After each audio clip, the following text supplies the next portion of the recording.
He is the chief of staff for the Democratic National Committee, getting it all done. Our brother, Brandon Davis, joins us now. Hey, man, how are you, my brother?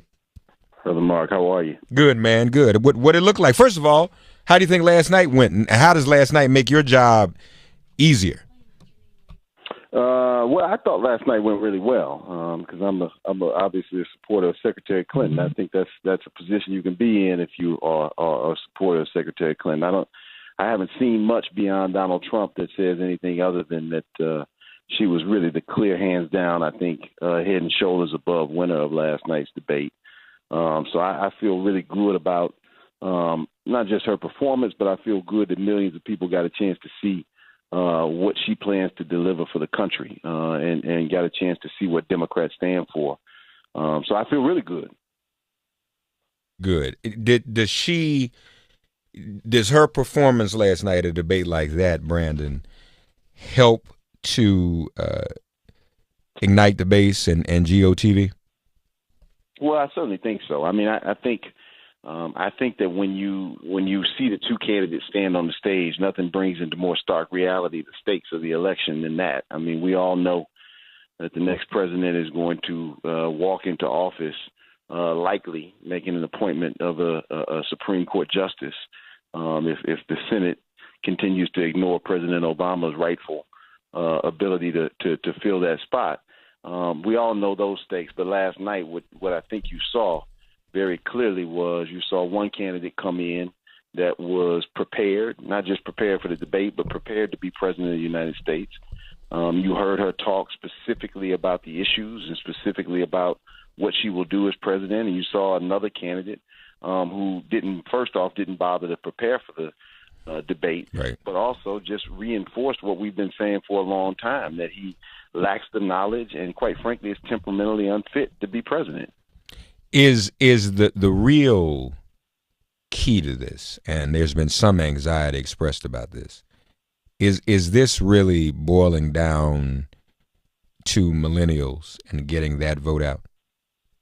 Well, I think it's critical to get the millennial vote out, but I think, this term has been coined over the last 8 years of the Obama coalition, of people of color, of younger voters, and I think that whole coalition is key.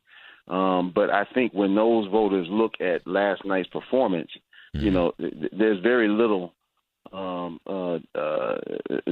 There's no way to find a place for African Americans in Donald Trump's America, or for Hispanic and Latino Americans, or for young people who want to have a future. So I think that it comes down to that full coalition. But obviously, younger voters, millennial voters, I think those who have watched the gridlock in Washington over the last 8 years try to sap their hope. I hope walked away from last night's debate both feeling more hopeful about what's possible with Secretary Clinton continuing the president's legacy, but certainly feeling concerned and frightened about what would happen if we allow Donald Trump to ascend to the presidency.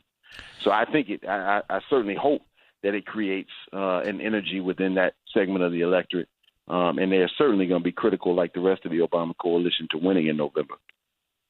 Lester Holt gave Donald Trump an opportunity to walk back or even apologize for his birtherism. He said, "I say nothing." That, Brandon, should mobilize millennials. The fact that he won't even walk that back or apologize. Well, I think it does, but I think they also are looking for how this election can be impactful in their lives. And, what we've been careful not to do is we've been careful not to take the most unfit person in my lifetime to run for the presidency and allow that alone to be our get out the vote mechanism. So we were very happy to have last night's debate results, but we're also very happy to have today be National Voter Registration Day. Right. And we've been pushing, particularly millennials, to the iwillvote.com site where they can check their voter registration status, where in many states they can actually register right there. Because folks have got to get registered and got to get in this election. And so I do think it's motivating. I think that kind of I think it's motivating from a fearful place, but I think we also have a really important story to tell. You and I talked months ago about the Democratic platform and the pieces of that platform that speak directly to the issues facing Black America as it relates to policing and criminal justice reform, as it relates to economics, job creation, as it relates to raising wages, as it relates to health care. And those are issues that matter not just to Black Americans, but to all Americans, but particularly the younger people. And you throw in college affordability in the Democratic platform and in Secretary Clinton's policy platform, and then you have something that's out there that's worth going to fight for. And that's what we want. We want to motivate people to fight for this election, not just to be so turned off and disgusted by Donald Trump at the top of the ticket.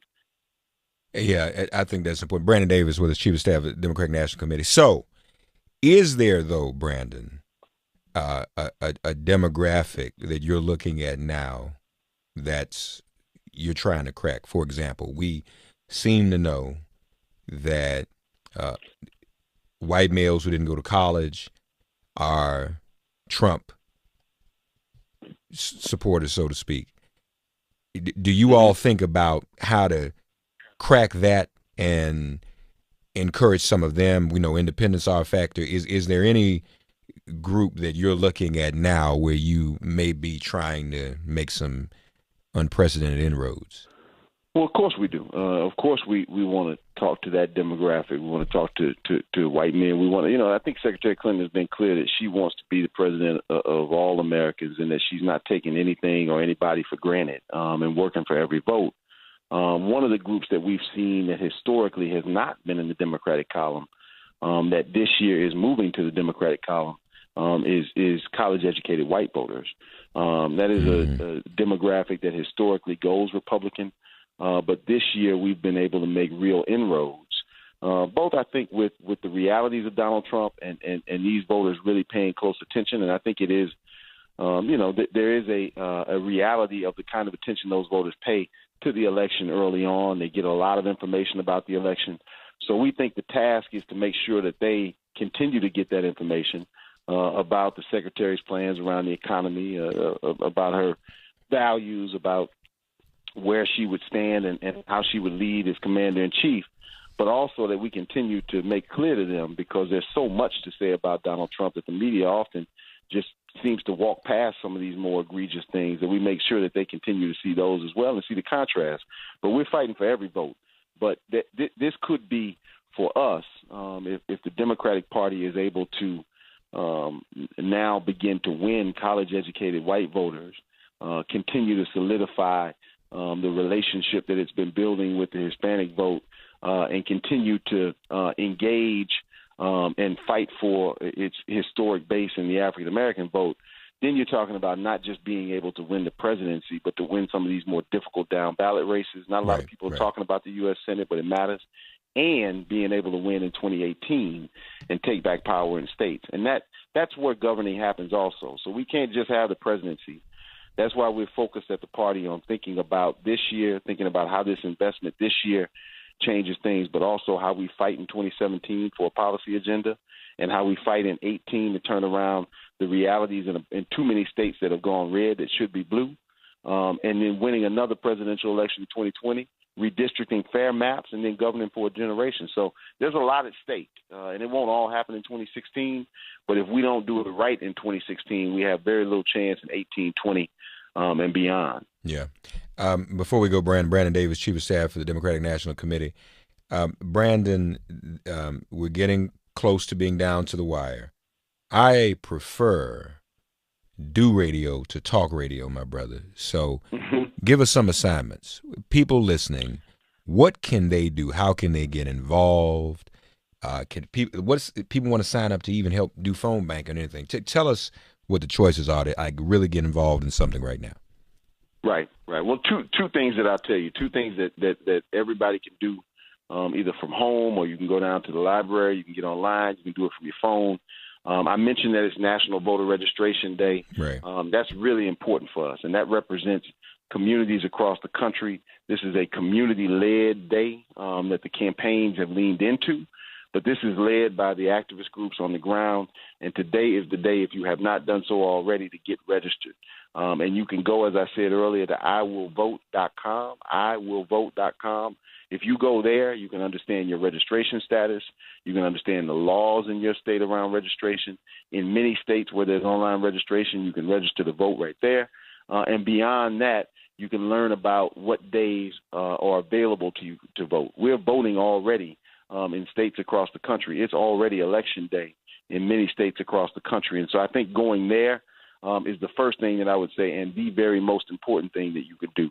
And then the second thing that's equally important is going to HillaryClinton.com/events. And that's where you can sign up to take part. We've got something for everybody. If you have 5 minutes on your commute on the train, you can make phone calls to other voters. We've got a bunch of ways for folks to get involved.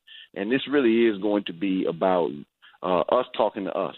It's going to be about trusted friends, family members, talking to other trusted friends and family members, cutting through the vitriol and cutting through the negativity and making clear that this is going to be a high turnout election. It's also going to be a close election. And voting has never, in many places, been easier. We know we've seen the long lines before, but we fought court cases to reduce those lines, expand voting. You go to iwillvote.com and you can find out more about that as well. But going there and taking action now, make sure you're registered. Make sure you're voting. If you can early vote, go vote now. Don't wait until Election Day. So that's my counsel to everybody. We saw last night the stakes. We saw the difference between these two candidates and what happens now. After we've seen that, it's not about who won or lost last night, although I'm very happy to be on this side of that ledger. But it is about what people do, securing the knowledge now that they know where these two candidates stand and they've seen them toe-to-toe. All right, Brandon Davis with us, folks. My brother, appreciate all you're doing. This definitely won't be the last time we'll talk. Definitely not. And always appreciate you, man. Yeah, and we should talk offline, brother, because I wouldn't mind going out on the road with you, and maybe going somewhere where we could do a broadcast in a place where people need to talk and do some town hall and get people motivated. Let's do it, brother. Let's work that out. Yeah. Okay. Let's do it, man. Thanks for using this platform, brother, to educate people. Thank you, man, and thank you for all you do. Chief of Staff, Democratic National Committee. Thank you, Brandon. Thanks, man. Take care. All right.